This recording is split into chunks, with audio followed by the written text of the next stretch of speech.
女人历经千辛万苦生下来的孩子，竟被最信任的闺蜜抱走，直接卖掉。女人得知后怒不可遏，本想找丈夫海天商量，怎料刚到门口，却意外听到了他一直不信任自己，始终介怀他和初恋的过往。口口声声说爱，却从来没有相信过。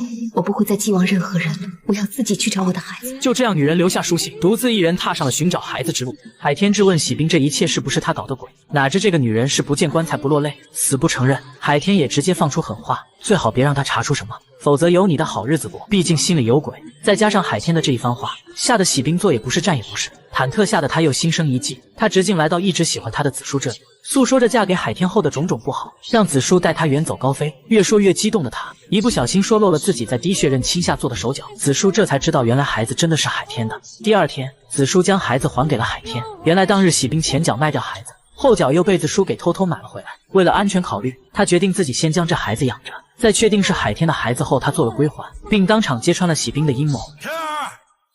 不好了，替喜冰这个贱人，他卷了王府的钱跑掉了。什么？海天命人将喜冰抓回来，哪知喜冰直接劫持了子舒，扔过包袱让所有人把钱都交出来，接过包袱又狠心刺伤了子舒，跳河溜走了。另一边，吕乐在找孩子途中因体力不支而晕倒，恰巧遇到云狂的部队出征回来。云狂知道吕乐现在过得并不好，再加上不放心他独自赶路，于是执意将他带回王宫。与此同时，妙哥正满心期待云狂凯旋归来，当得知跟他一起回来的还有吕乐，顿时间心碎了一地。吕乐担心自己的突然到来会引起妙哥的无端猜疑，所以无论如何都不肯进宫。可是云狂却不以为然。这时妙哥突然出现，惺惺作态的过来跟吕乐打招呼：“姐姐，你怎么也来了？看来今天是双喜临门了。妙哥，我知道舟车劳顿非常辛苦，我已经叫人准备好了。来，跟我来。你要做什么？战王这话就问得奇怪了，我还能做什么呢？我和姐姐从小一起长大，难道说点心里话都不可以吗？姐妹俩许久未见，再也没有了昔日的亲密，只剩下妙哥对吕乐的怨恨。你为何要来？你为何要来撩拨他？这1年多来，我用尽了所有的方法，就是想把你从他心里除掉。你现在又出现，我之前所做的努力都功亏一篑。你真的是我生命中的克星，我求求你，求求你让我幸福的过完这一世好吗？面对误解和指责，吕乐不想做过多解释，转头就要离开这里。妙哥却一把将他拉住。当时是我带你进来的，你现在走，不是将我打入18层地狱吗？那你想我怎么样？找机会走吧。到了半夜，云狂按捺不住骚动的心，悄悄来到吕乐的房门前，还没等敲门，吕乐便率先开口：“我已经是海夫人了。”云狂只好灰溜溜的离开。妙哥看到这一幕后，终于对吕乐放下了戒心，于是第二天约他一起泡温泉。妙哥始终搞不明白自己输在哪里，魔鬼般的身材，天使般的面容，可是云狂却连看都不看一眼。吕乐听后很是心疼，为了妹妹的幸福，他决定明天就离开。第二天，正当吕乐要离开时，却发现云狂贴心的将他父亲也接来了宫中。但妙哥看着眼前一幕，却心灰意冷的跑了出去，路上却被一名戴着面具的男人带走了。面具男告诉妙哥，爱不仅仅是占有，还要懂得付出，毕竟人心都是肉长的，你的好对方有朝一日一定会看到。妙哥摘下男人面具，竟是最爱他的罗峰。妙哥问罗峰还能一直看到他吗？罗峰却说这是最后一次见面了，因为如今他也有了自己要用一辈子去守护的人了。此刻的妙哥突然懂了什么叫做爱了。回去的他不仅贴心的送上点心，还特意制造了吕乐和云狂单独相聚的机会。云狂很是疑惑，以为妙哥又在搞什么鬼，可吕乐却说他只是换了一种爱你的方式罢了，并让云狂尝试着去接受妙哥，说不定会有另一番惊喜。而云狂也试着去接受妙哥了，妙哥也不求云狂能像艾乐一样爱他。我只求你不要恨我，不要怕我，不要离开我，我就心满意足。此刻云狂也明白了，妙哥才是那个要跟他过一辈子的人，并表示会重新对妙哥好。而此时的海天收到消息，说是云狂劫持了吕乐。海天本就蠢蠢欲动，这下更是要跟云狂决一死战了。而军师深知现在云狂的部队不是海天的对手，于是直接挟持了吕乐作为人质，逼海天退兵。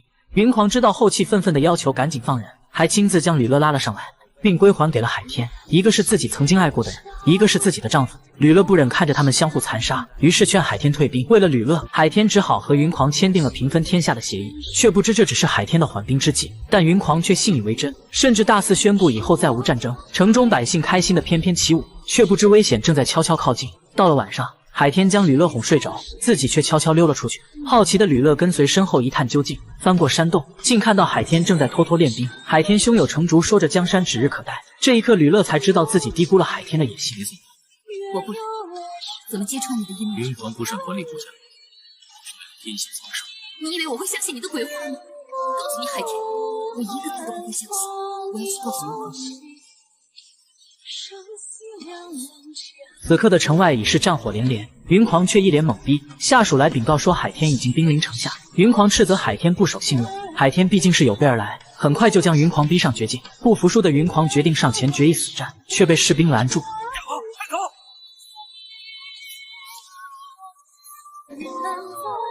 看着这些曾经和自己打江山的士兵一个个倒下，而妙哥为了让云狂没有后顾之忧，竟挥剑自刎。等吕乐赶来时，却一切已晚。云狂说：“没想到在自己最难的时候，身边却没了一人。还有我们去找一个没有人认识的地方，我们可以重新开始。”太晚。云狂扛起大刀，挥发着体内的洪荒之力。厉害的是，不一会他竟堆起了一座小山。看着海天的步步紧逼，云狂也放下了最后的挣扎，说自己还有最后一个愿望，那就是天下太平。说完，小心翼翼地抱起妙哥，缓缓走向河里。吕乐眼睁睁地看着丈夫逼死了自己的前男友。即便海天成功当上了王，但吕乐对云狂的死依然无法释怀，只能带着未满周岁的孩子狠心离开。一晃3年过去，海天在寻找乐儿的途中，却被一个小男孩挡住了去路。下去查看时，竟是当年逃跑的喜兵。海天恨不得杀了这个搅屎棍子的女人。喜兵却说看在孩子份上饶了他，因为孩子是海天的。当年他逃跑后才发现自己怀孕了，孩子也鸡贼，跪在地上直喊父皇。而看在孩子的份上，海天决定饶了喜兵，并封他为戚夫人。而喜兵并没因此本分，因为他想要的远远不止这些，而是他儿子的太子之位。听说新进宫的武美人很受大王喜爱，于是有事没事就去套近乎，还教武美人如何一直独获恩宠，那就是要学会哭，学会装可怜。单纯的武美人信以为真，于是日夜练习如何哭泣。果然海天看了后对她更加宠爱，还承诺有时间一定会多多陪她。自此之后，武美人就对喜兵深信不疑。可正是因为这份信任，让她失去了性命。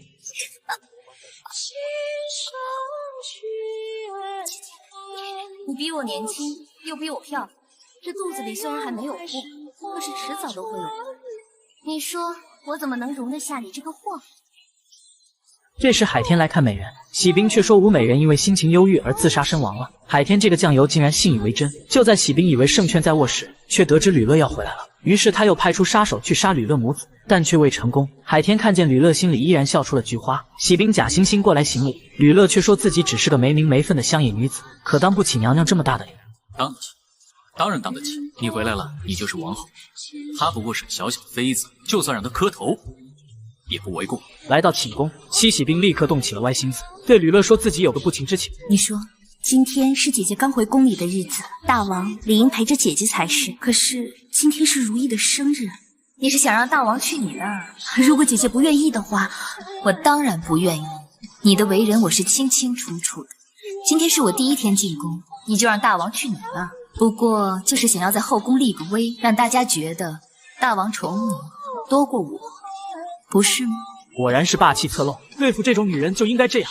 到了晚上，吕乐发现儿子手里藏着东西，撒到地上才看清是一些飞豆。这时宫女抱来了一只猫，没想到他吃了地上的飞豆，打了个哈欠就立刻隐遁西北。吕乐见状菊花一紧，立即问儿子这些黑豆是谁给他的。是在御膳房窗口捡的，那上面有毒。是谁让你去拿黑豆的？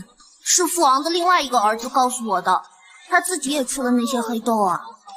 另外一个儿子应该是如意殿下，用脚趾头都能想出来，他一定是受了七喜兵的唆使。吕乐忍无可忍，决定主动出击。随后，海天正要去吕乐的寝宫休息，七喜兵却跑过来截胡，说是如意发高烧，希望大王过去看一看。就在海天犹豫不决的时候，吕乐却不请自来。实在对不起，你今天刚刚……孩子比较重要，臣妾了解的。让我们走吧，大王。海天正要跟七喜兵离开，这时吕乐突然开口：“孩子在凤仪殿，大王应该到凤仪殿去看看。”什么？不如让如意住到凤仪殿去，跟哥哥一起住，一起吃喝，彼此有个照顾，生活也不至于那么寂寞。这怎么可以？怎么不可以？只要是为了孩子好，什么都可以。乐儿说的对，如意这段时间暂时就让乐儿来带吧。起驾。大王，第二天早上，七喜兵发现自己满手是血，被子下面居然还躺着一只死猫，随即惊慌失措地往外跑去。不料吕乐却出现在面前。怕了，会怕就好。如果下一回再让我看到你手抬了，嘴动了，尾巴翘了，我保证你会吃不了兜着走。但愿你不会有这一天。七喜兵万万没有想到，从前那个没有心机的吕乐，现在竟会变得如此可怕。这天，吕乐碰上刚刚被送进宫的美人，发现对方长得也不过如此，但却有种似曾相识的感觉。接下来庞万的一番话，让吕乐对海天彻底改观。自从大王入主中原之后，无论宠信哪个妃子，她身上都有一个特点，这些妃子不是模样和娘娘相像，就是说话的口气和娘娘像，或者说神韵气质和娘娘如出一辙。其实很多时候看人不能光看表面。也许近来大王纳的妃子很多，可是当您看过他选的这些美人之后，您能说大王不知情吗？当得知大王正在山顶祭祀，吕乐立即前去找他，并贴心地为他披上了大衣。此时此景，海天不禁感慨万千。他羡慕云狂虽然死了，但吕乐现在依然爱着他。我没有真心，我很后悔。我们以后的日子还很长，我始终都在这儿等着你。就这样，两人的心结终于彻底打开，从此过上了没羞没臊的幸福生活。